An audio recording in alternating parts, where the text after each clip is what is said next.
오늘은 일본의 실질임금은 왜 오르지 않는가에 대해 이야기해보겠습니다. 흔히 일본의 실질임금이 오르지 않는 이유로 생산성 저하를 꼽는 경우가 많습니다. 하지만 데이터를 자세히 살펴보면 이는 사실과 다릅니다. 일본의 실질임금이 정체된 것은 사실이지만 생산성이 오르지 않았기 때문은 아니라는 분석입니다. 실제로 1998년부터 2023년까지의 데이터를 보면 일본의 시간당 생산성은 꾸준히 증가하여 누적으로 약 30% 상승했습니다. 하지만 같은 기간 동안 시간당 실질임금은 거의 오르지 않았고 오히려 최근의 엔저와 인플레이션 영향으로 1998년 대비 약 3% 하락한 상황입니다. 즉 생산성은 30%나 향상되었음에도 불구하고 실질임금은 제자릿걸음이거나 오히려 뒷걸음질 쳤다는 것이 현실입니다. 이러한 현상을 더 명확히 이해하기 위해 다른 나라들과 비교해볼 필요가 있습니다. 많은 전문가들이 미국을 예시로 들며 생산성 향상의 중요성을 강조합니다. 미국은 1998년부터 2023년까지 생산성이 약 50% 증가했고 실질임금도 한때 30% 가까이 올랐다가 현재는 약 25% 상승한 수준을 유지하고 있습니다.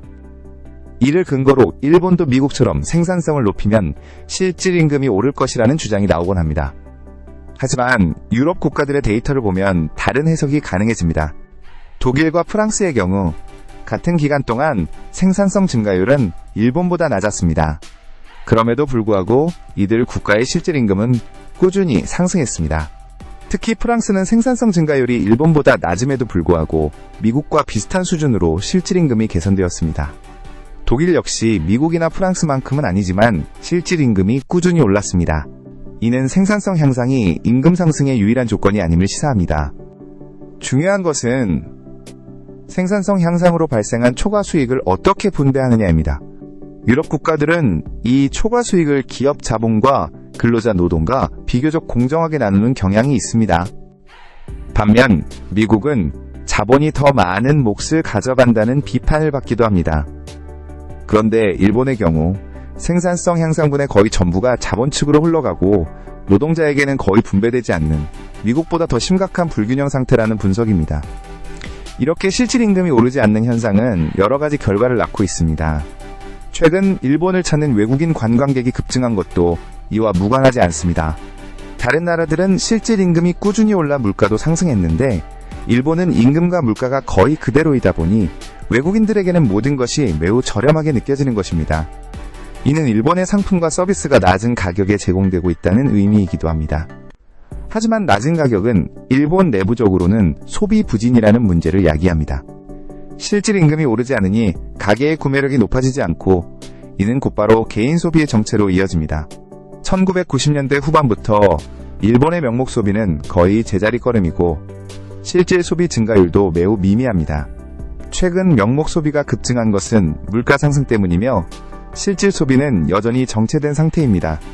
일부 경영자들은 인구 감소 때문에 소비가 늘지 않는다고 주장하지만 앞서 살펴본 것처럼 시간당 생산성이 30%나 향상되었기 때문에 인구 감소 효과는 충분히 상쇄될 수 있다는 분석입니다.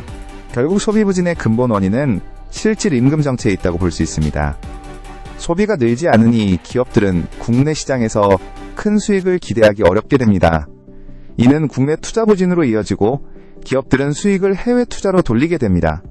실제로 일본 기업들의 이익잉여금은 1998년 약 120조 엔 수준에서 아베노믹스 시작 무렵 300조 엔으로 늘었고 최근에는 무려 600조 엔까지 급증했습니다. 지난 10년간 평균적으로 매년 30조 엔씩, 특히 최근 2022년에서 2023년 사이에는 50조 엔이나 이익잉여금이 쌓인 것입니다. 하지만 이 막대한 자금이 임금 인상이나 국내 투자로 이어지지 않고 내부에 쌓이거나 해외로 흘러나가는 경향을 보이고 있습니다. 그렇다면 기업들은 왜 이렇게 임금 인상에 소극적이고 이익을 쌓아두는 것일까요?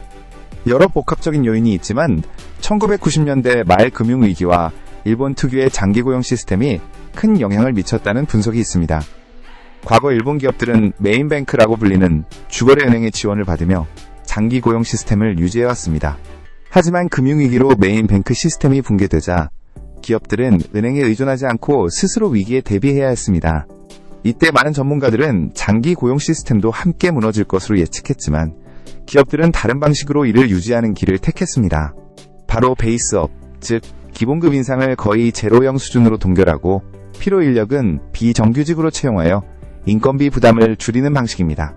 정규직은 매년 연차에 따라 급여가 오르는 정기 승급은 있었지만 전체적인 임금 수준을 높이는 베이스업은 거의 이루어지지 않았습니다. 이렇게 인건비 상승을 최대한 억제하면서 벌어들인 이익은 미래의 불확실성에 대비하기 위한 내부 유보금으로 쌓아두게 된 것입니다. 이 과정에서 기업 경영자들은 매년 정기 승급이 이루어지므로 직원들의 임금을 올려주고 있다고 생각할 수 있습니다. 하지만 이는 생산성 향상분을 제대로 반영하지 못한 것으로 경제 전체의 실질 임금 상승으로는 이어지지 못했습니다. 물론 장기 고용 시스템은 고용 안정성을 높이고 기업이 장기적인 관점에서 인재를 육성할 수 있다는 장점도 있습니다. 하지만 기술 변화 속도가 빨라지고 사회 구조가 변화하면서 경직된 고용 구조와 느린 승진 시스템, 최근 조사에 따르면 과장 승진까지 평균 20년, 부장까지 25년이 걸린다고 함 등의 문제점도 드러나고 있습니다. 또한 90년대 이후 도입된 주주 중심의 기업 지배 구조 개혁, 코퍼레이트 거버넌스 개혁이 일본의 고용 관행과 충돌하면서 기업들이 장기적인 인재 육성보다는 단기적인 비용 절감에 더 집중하게 만들었다는 지적도 있습니다. 최근에는 이러한 문제점을 인식하고 기존의 연공서열 중심에서 벗어나 조기에 인재를 발탁하거나 직무 중심의 고용 형태를 도입하려는 기업들도 늘어나고 있다고 합니다. 하지만 일본 사회와 경제 구조에 깊이 뿌리내린 시스템을 바꾸는 것은 쉽지 않은 과제입니다.